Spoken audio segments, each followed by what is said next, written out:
অন্তর্বর্তী সরকারের প্রধান উপদেষ্টা অধ্যাপক ডক্টর মোহাম্মদ ইউনূস জানিয়েছেন, আগামী ফেব্রুয়ারির প্রথমার্ধেই জাতীয় সংসদ নির্বাচন ও গণভোট একসঙ্গে অনুষ্ঠিত হবে। এই গণভোটে থাকছে মাত্র একটি প্রশ্ন: আপনি কি জুলাই জাতীয় সনদ আদেশ 2025 এবং তাতে অন্তর্ভুক্ত সংবিধান সংস্কার সংক্রান্ত প্রস্তাবগুলোর প্রতি সম্মতি জ্ঞাপন করছেন? শুনতে একটু জটিল লাগছে, আসলে বিষয়টা কিন্তু একদম সহজ।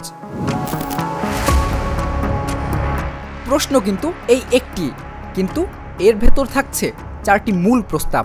ভোটাররা হ্যাঁ বা না এই দুয়ের একটিতে ভোট দেবেন। অর্থাৎ আপনি যদি হ্যাঁ ভোট দেন তাহলে ওই 4টি প্রস্তাবের প্রতি আপনি সম্মতি দিচ্ছেন, আর না ভোট মানে আপনি এই পরিবর্তনের পক্ষে নন। চলুন এবার জেনে নেই প্রস্তাব 4টি সম্পর্কে। ক, নির্বাচনকালীন সময়ে তত্ত্বাবধায়ক সরকার, নির্বাচন কমিশন এবং অন্যান্য সাংবিধানিক প্রতিষ্ঠান জুলাই সনদে বর্ণিত প্রক্রিয়ার আলোকে গঠন করা হবে। খ, আগামী সংসদ হবে 2 কক্ষ বিশিষ্ট।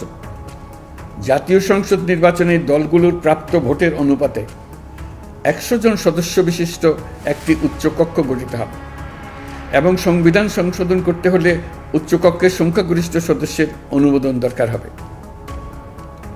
গ, সংসদে নারীর প্রতিনিধি বৃদ্ধি, বিরোধী দল থেকে ডেপুটি স্পিকার ও সংসদীয় কমিটির সভাপতি নির্বাচন, প্রধানমন্ত্রীর মেয়াদ সীমিতকরণ, রাষ্ট্রপতির ক্ষমতা বৃদ্ধি, মৌলিক অধিকার সম্প্রসারণ, বিচার বিভাগের স্বাধীনতা ও স্থানীয় সরকার সহ বিভিন্ন বিষয়ে যে 30টি প্রস্তাবে জুলাই জাতীয় সনদে রাজনৈতিক দলগুলোর ঐকমত্য হয়েছে সেগুলো বাস্তবায়নে আগামী নির্বাচনে বিজয়ী দলগুলো বাধ্য থাকবে।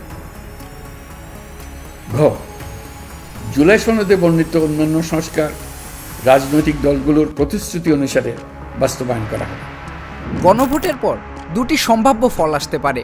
না ভোট জয়ী হলে তেমন কোনো পরিবর্তন আসবে না, কিন্তু যদি হ্যাঁ ভোট জয়ী হয় তাহলে বিদ্যমান রাজনৈতিক কাঠামোতে কয়েকটি বড় পরিবর্তন আসবে। নির্বাচনে বিজয়ী দলগুলোকে প্রধানমন্ত্রীর মেয়াদ সীমিত করতে হবে, রাষ্ট্রপতির ক্ষমতা বাড়বে, আর সবচেয়ে গুরুত্বপূর্ণ, সংসদে নারী প্রতিনিধিদের সংখ্যা বৃদ্ধির পথ খুলবে।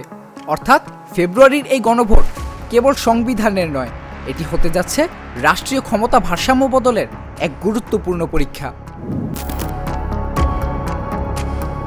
গণভোটে সংখ্যাগরিষ্ঠ ভোট হ্যাঁ সূচক হলে আগামী সংসদ নির্বাচনে নির্বাচিত প্রতিনিধি নিয়ে একটি সংবিধান সংস্কার পরিষদ গঠিত হবে। এই প্রতিনিধিরা একই সঙ্গে জাতীয় সংসদের সদস্য হিসেবেও দায়িত্ব পালন করবেন। পরিষদ তার প্রথম অধিবেশন শুরুর তারিখ থেকে 180 কার্যদিবসের মধ্যে সংবিধান সংস্কার করবে। সংবিধান সংস্কার হওয়ার পর 30 কার্যদিবসের মধ্যে সংসদ নির্বাচনে প্রাপ্ত ভোটের সংখ্যানুপাতে উচ্চকক্ষ গঠন করা হবে। এর মেয়াদ হবে নিম্নকক্ষের শেষ দিন পর্যন্ত। নিলয় দাস, জাগো নিউজ। দুধার চকলেটে একাকার হয়ে ওঠা প্রাণ লেয়ার সম্পর্কের মিষ্টি ম্যাজিক।